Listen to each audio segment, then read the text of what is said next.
Hier, j'ai entendu un enfant qui voulait dire mes parents se sont disputés et il a fait un lapsus, il a dit mes parents se sont dépistés. Vous voyez comment la langue, comment le discours technique, médical, mécanique rentre comme ça dans la parole.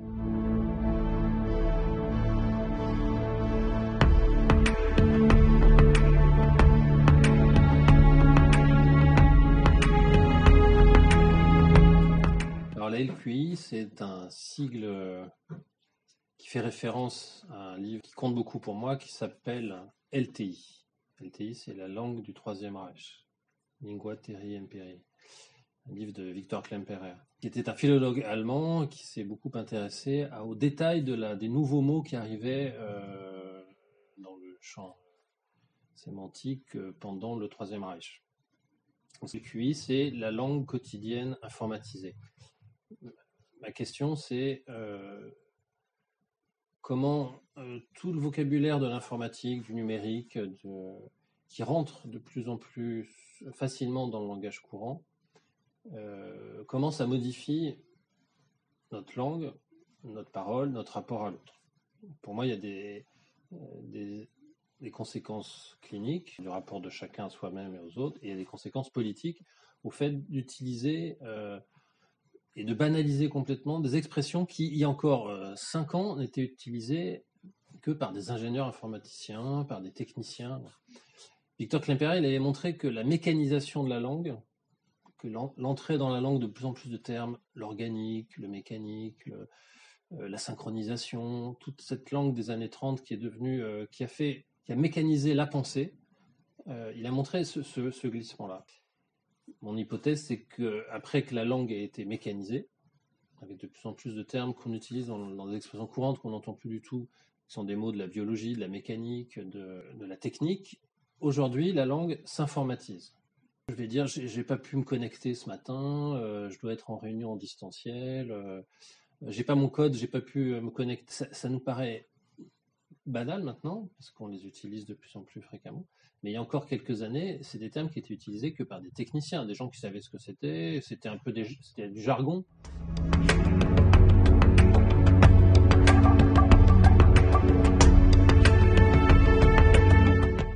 Et ce glissement-là, ce glissement sémantique, il a des conséquences après dans les pratiques, dans la représentation qu'on a de nous-mêmes et de l'autre. Ça permet, dans un univers de plus en plus technique, informatisé, de banaliser ce que ça nous fait d'être, non pas des machines, on utilise des machines, mais on utilise de plus en plus le langage de ces machines-là. On se synchronise avec. Et le problème, c'est que cette langue informatique, le langage et le vocabulaire informatique, il est binaire, il est fondé sur le 0 et le 1. Donc si on se synchronise avec cette langue-là, on accepte et on va de plus en plus dans le sens de binariser notre pensée, notre langage, et donc de cliver. C'est un des exemples de conséquences d'utilisation de cette langue. Mon hypothèse, c'est que ça participe, ça va avec l'inflation identitaire aujourd'hui, le fait qu'on doit se définir de plus en plus tôt, avec des critères qui sont basés sur des critères, des items qu'on valide, comme on dit, ou qu'on coche, comme quand on coche des critères qui sont des critères identitaires, mais qui sont sur le mode d'outils informatiques. Voilà, LQI, c'est notre langue quotidienne informatisée, parce que je tiens à dire que c'est un langage qu'on utilise tous, moi y compris. Mon inquiétude, c'est que j'entends dans mon travail, dans ma pratique de la psychanalyse, j'entends de plus en plus des patients qui sont pris dans cette langue, surtout s'ils travaillent dans des univers un peu plus déterminés par ce champ-là, des univers ou administratifs ou techniques. Mais même dans d'autres univers, le champ de la santé par exemple, on se rend compte qu'il est de plus en plus enserré par ces mots-là qui au départ n'étaient pas utilisés dans ce champ-là. Par exemple, aujourd'hui, le gouvernement, le ministre de la Santé nous dit qu'il faut mettre en place le DUI. Alors, on a plein de mails qui arrivent à l'hôpital pour dire vous n'avez pas encore mis en place le DUI. Le DUI, c'est le dossier de l'usager informatisé. Avant, on avait des dossiers d'usagers, où on avait des dossiers plus ou moins informatisés. Et dans cette expression dossier usager informatisé, moi, ce que j'entends et ce que ressentent les gens quand ils sont mis dans ce dossier, c'est que c'est l'usager qui est informatisé, pas seulement le dossier. Et à l'hôpital, on doit chaîner les données des patients. Et pour aller plus vite, l'administration, ils nous disent vous n'avez pas chaîné vos patients. Vous voyez, c'est un raccourci qui fait que Et quand on travaille en psychiatrie et qu'on a essayé au 19e siècle d'enlever les chaînes des patients et qu'on entend dire qu'il faut chaîner les patients, dans un moment où effectivement on a moins de moyens humains, de personnel pour s'occuper d'eux et les envelopper et les tenir de manière humaine, et on les attache de plus en plus, il y a un retour, il y a une régression. Cette régression, euh, elle est justifiée, banalisée par des expressions de ces mots de l'informatique.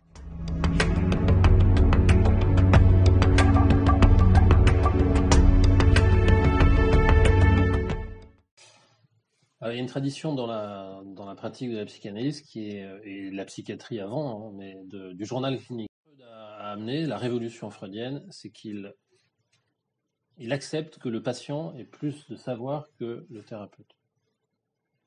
Que le savoir sur le symptôme, il est d'abord du côté du patient. Le travail du thérapeute, c'est de faciliter le repérage des coordonnées du symptôme du patient.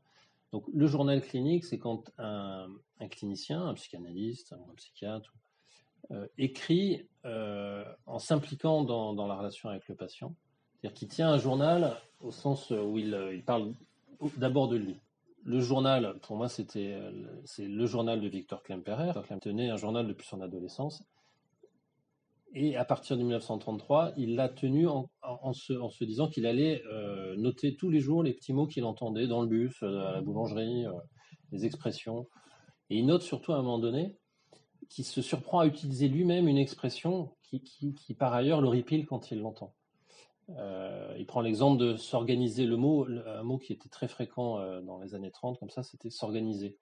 Je dois m'organiser, on doit s'organiser, alors que c'est un terme avant qui est utilisé que pour une usine, une équipe, un groupe. Et après, c'est devenu, par synchronisation comme ça, et par pression, par cette exigence comme ça technique, que le sujet lui-même doit s'organiser.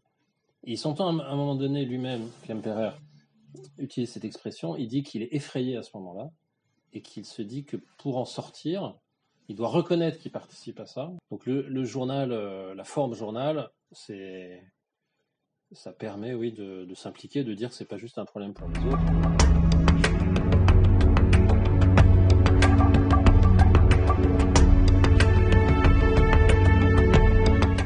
Un exemple de cette langue quotidienne informatisée, c'est le fait qu'on n'entende plus ce que veut dire le mot ordinateur. Le mot ordinateur a été proposé par un théologien qui est publié aux Belles Lettres, qui s'appelait Jacques Perret, et il se trouve avoir été le prof du chargé de communication de IBM en France dans les années 60.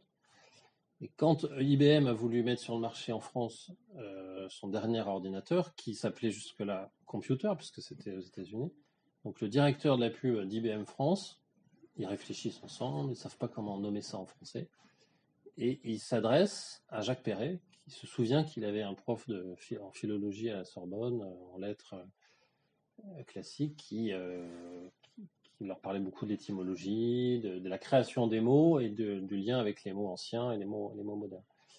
Il explique son problème à Jacques Perret, qui fait une longue lettre très intéressante que j'ai retrouvée et que j'ai mise dans le livre. Et Jacques Perret donne plein d'idées, et il propose à un moment donné, ça pourrait être ordinateur, puisque vous, votre machine, si c'est pour mettre un peu de l'ordre dans le monde, on disait ça, c'est un terme qui n'est plus utilisé même en théologie, mais on disait ça au XVe siècle, Dieu ordinateur du monde, Dieu qui met de l'ordre dans le monde.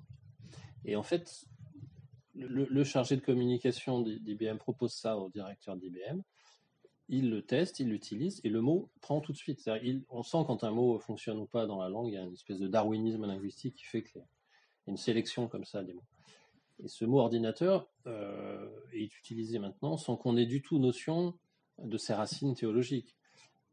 Alors que, à mon avis, il confirme que la langue quotidienne informatisée, dans cette idéalisation qu'on a de ces machines à qui on demande beaucoup, sur lesquelles on compte beaucoup, il y a une fascination pour ces machines, il y a aussi une rébellion de temps en temps. Ça rapproche beaucoup la langue quotidienne informatisée du domaine du discours religieux, notamment à partir de ce moment-là. Par exemple, présentiel. Au XVe siècle, on disait le Christ en présentiel. Aujourd'hui, on l'utilise pour faire une réunion.